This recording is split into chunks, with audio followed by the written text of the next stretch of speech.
Good morning, church family. One of my favorite verses is Hebrews 10:24.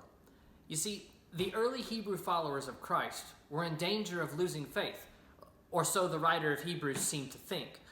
This verse is right in the middle of a passage where the Hebrews are being encouraged to persevere, to not lose faith. The passage is somewhat of a pep talk, an attempt to raise spirits in a time when spirits have worn low. It says, "And let us consider how to provoke one another to love and good deeds."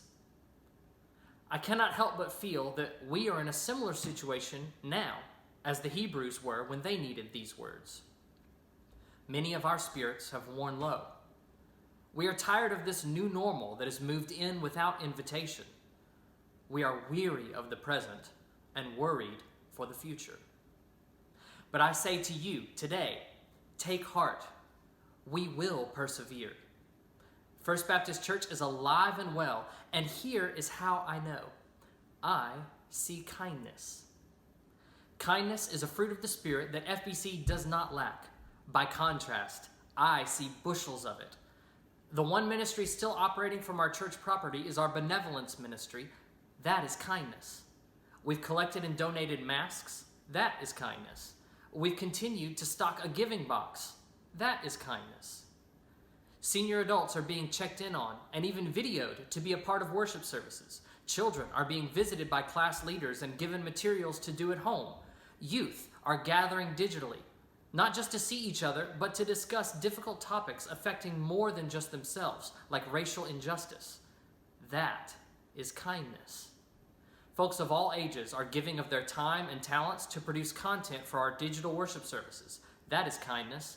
Folks of all ages are tuning in, not only to worship online, but to contribute to the corporate aspect of worship in the online chat. That is kindness. Adults are using the chat to compliment children on their worship contributions, and children are using the chat to compliment adults on the same. That is kindness.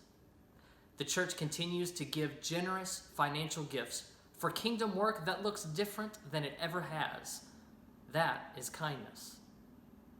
To get personal, my children have been Zoom called, phone called, and front porch driveway waved at.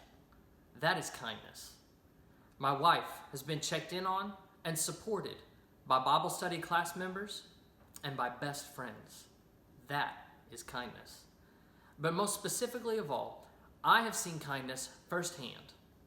Not a week goes by without the digital worship services I produce receiving praise and gratitude from so many of you.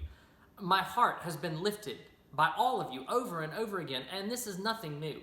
Since October of 2012, when you took a chance on me and called me to be the director of your chancel choir, not a single week has gone by. Literally, not one week has gone by without someone approaching me directly and specifically to tell me how much the music or the worship service or how everything went together just meant so much to them or helped them or how God used it to grow them.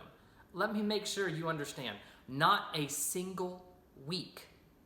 That is a culture of encouragement. That is a culture of gratitude made known.